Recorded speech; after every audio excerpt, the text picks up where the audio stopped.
Assalamualaikum warahmatullahi wabarakatuh. Kembali lagi di Ani Juliati Channel.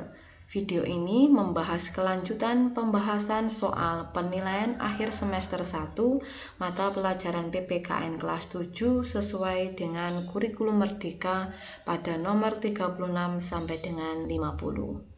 Sebelumnya jangan lupa untuk like, comment, share, dan subscribe ya, supaya kalian tidak ketinggalan video terbaru dari saya. Baik, langsung saja kita ke pembahasan soal nomor 36. Undang-Undang Dasar Negara Republik Indonesia tahun 1945 dan Proklamasi Kemerdekaan merupakan satu kesatuan yang bulat.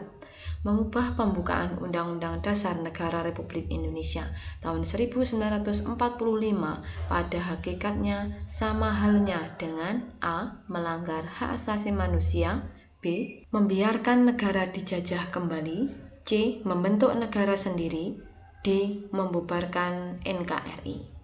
Jadi ketika pembukaan Undang-Undang Dasar itu diubah, maka sama halnya dengan membubarkan Negara Kesatuan Republik Indonesia yang sudah diproklamasikan pada tanggal 17 Agustus tahun 1945. Karena di dalam pembukaan alinea ketiga itu memuat pernyataan kemerdekaan dan di alinea keempat memuat dasar negara yaitu Pancasila. Sehingga pada soal nomor 36 jawaban yang paling tepat adalah opsi D. Soal nomor 37. Suatu negara menyatakan diri sebagai negara hukum. Konsekuensinya yang harus ditanggung negara dalam mencapai tujuan negara hukum dapat ditemukan dalam pernyataan yang ditanyakan tentang negara hukum. A. Setiap warga negara diperbolehkan mempelajari hukum. B. Masyarakat diperbolehkan melihat sidang putusan kasus korupsi.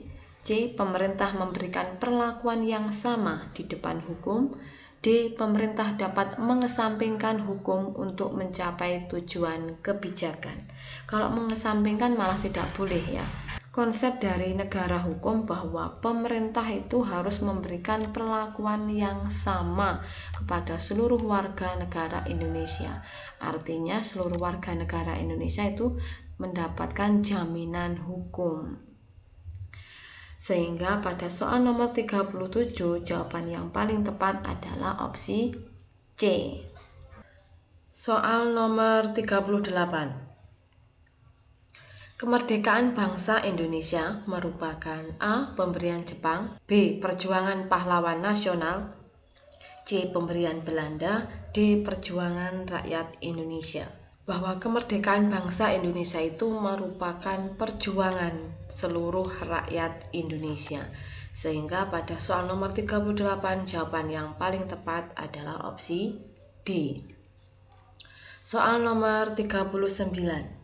Di bawah ini adalah pahlawan nasional yang berjasa menetapkan Undang-Undang Dasar adalah A. Insinyur Soekarno, B. Pattimura, C. Pangeran Antasari, D. Imam Bonjol. Jadi yang menetapkan Undang-Undang Dasar itu adalah PPKI. Ketuanya adalah Insinyur Soekarno. Berarti soal nomor 39 jawaban yang paling tepat adalah A. Soal nomor 40. Tempat penyusunan teks proklamasi kemerdekaan Republik Indonesia adalah A. Rengas Dengklok, B. Rumah Insinyur Soekarno, C. Istana Negara, D. Rumah Laksamana Muda Maida. Penyusunan teks proklamasi di Rumah Laksamana Muda Maida. Sehingga soal nomor 40 jawaban yang paling tepat adalah opsi D.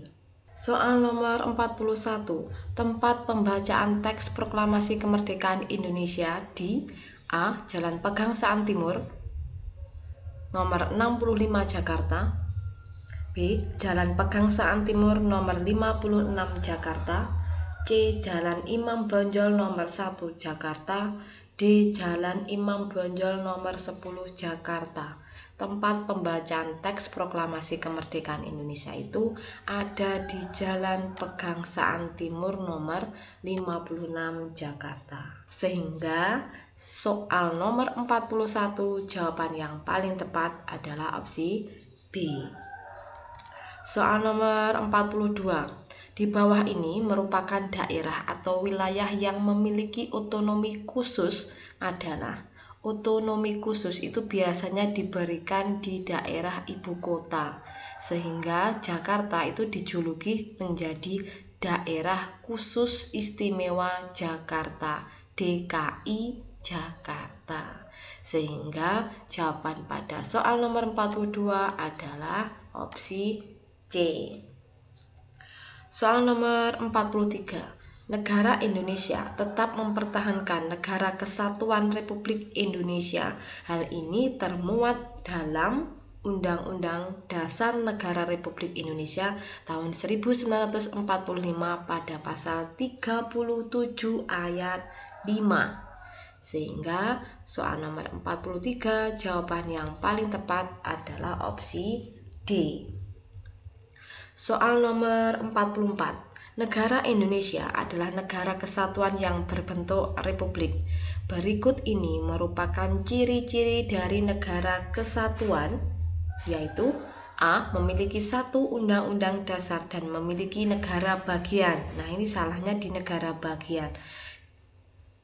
Negara bagian itu termasuk bentuk negara federasi atau serikat.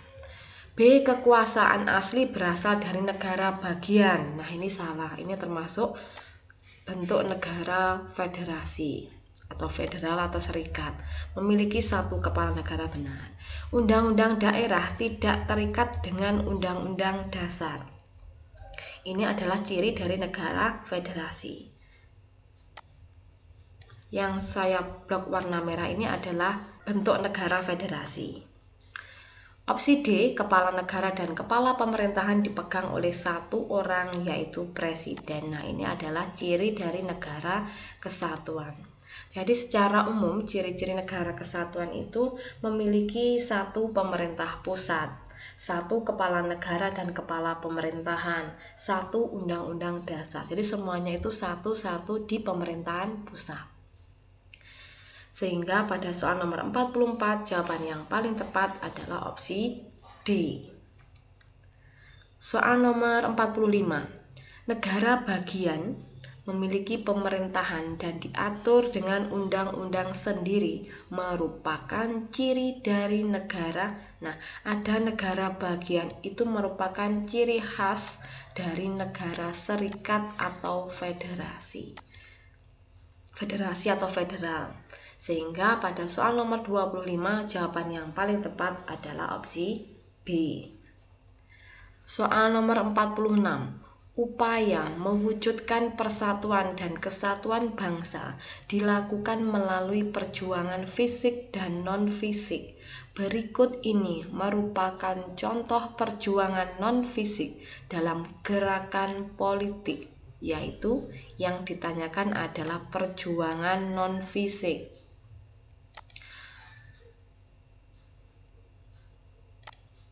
A. Budi Utomo, B. Perang Patri, C. Pertempuran Ambarawa, D. Peristiwa Bandung Lautan Api.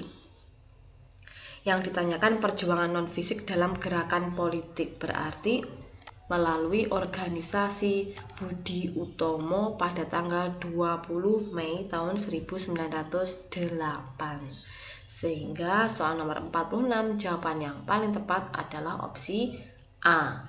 Kalau opsi B, C, dan D ini adalah perjuangan dengan fisik. Baik, soal nomor 47. Setiap daerah di wilayah Negara Kesatuan Republik Indonesia memiliki karakteristik kebudayaan. Tradisi makanan dari sagu dan ikan laut merupakan karakteristik budaya daerah. A. Aceh, B. Bali, C. Jawa Timur, D. Papua. Sagu dan ikan laut itu biasanya tradisi makanan dari daerah Papua. Sehingga jawaban yang paling tepat pada soal nomor 47 adalah opsi D. Soal nomor 48. Setiap daerah di wilayah Negara Kesatuan Republik Indonesia memiliki karakteristik masing-masing. Nah, ini adalah gambar wisata Raja Ampat. Nah, mungkin di antara kalian sudah ada yang pernah berwisata di daerah ini. Nah, wisata Raja Ampat ini menyuguhkan keindahan alam yang sangat memesona. Wisata Raja Ampat ini terdapat di wilayah mana? A. Papua, B. Nusa Tenggara Timur, C. Sumatera, D. Kalimantan. Ini sangat terkenal ya, wisata Raja Ampat itu terletak di daerah Papua. Berarti nomor 48 jawaban yang paling tepat adalah opsi A. Soal nomor 49. Berikut ini upaya untuk mempertahankan keutuhan wilayah Negara Kesatuan Republik Indonesia kecuali, yang ditanyakan kecuali. A. Menghormati segala macam perbedaan suku, agama, ras, dan antar golongan. Benar. Yang ditanyakan kecuali berarti bukan. B. Mematuhi aturan yang berlaku baik yang tertulis maupun tidak tertulis. Benar. C. Menyeragamkan segala perbedaan sehingga tidak menimbulkan perpecahan. Nah, ini justru malah menimbulkan perpecahan karena keberagaman itu tidak bisa diseragamkan atau disamakan. D. Rela berkorban untuk kepentingan bangsa dan negara serta menghindari sikap egois. Ini benar. Berarti pada soal nomor 49 jawaban yang paling tepat adalah opsi C. Soal nomor 50. Suatu tempat atau wilayah tentu memiliki atau mempunyai batas yang jelas, termasuk negara Indonesia. Sebelah timur Indonesia berbatasan dengan negara A. Papua Nugini, B. Filipina, C. Malaysia, D. Singapura. Yang ditanyakan di sebelah timur berarti berbatasan dengan negara Papua Nugini. Sedangkan negara Filipina, Malaysia, Singapura itu berbatasan sebelah utara. Sehingga pada soal nomor 50 jawaban yang paling tepat adalah opsi A. Anak-anak, soal penilaian akhir semester 1 mata pelajaran PPKN kelas 7 yang sudah saya bahas mulai dengan nomor 1 sampai dengan 50 itu tidak sama persis dengan apa yang akan diujikan di sekolah kalian. Artinya soalnya itu tidak bisa sama persis, sama plek tidak bisa. Hanya saja secara umum materinya itu sama. Yang pertama di bab 1 itu membahas tentang sejarah kelahiran Pancasila. Di bab 2 ada norma dan undang-undang dasar. Yang ketiga tentang karakteristik daerah dalam NKRI. Nah, ini sama materinya. Hanya saja soalnya tidak bisa sama persis, seperti itu ya. Hal ini dikarenakan apa? Karena soal itu disusun oleh masing-masing guru di setiap sekolah.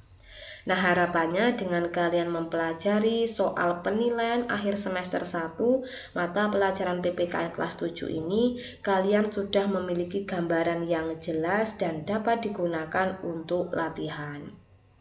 Semakin sering kalian berlatih mengerjakan soal, maka kalian akan merasakan sangat mudah ketika mengerjakan soal penilaian akhir semester nantinya. Semoga kalian semua mendapatkan nilai yang terbaik dan sukses selalu.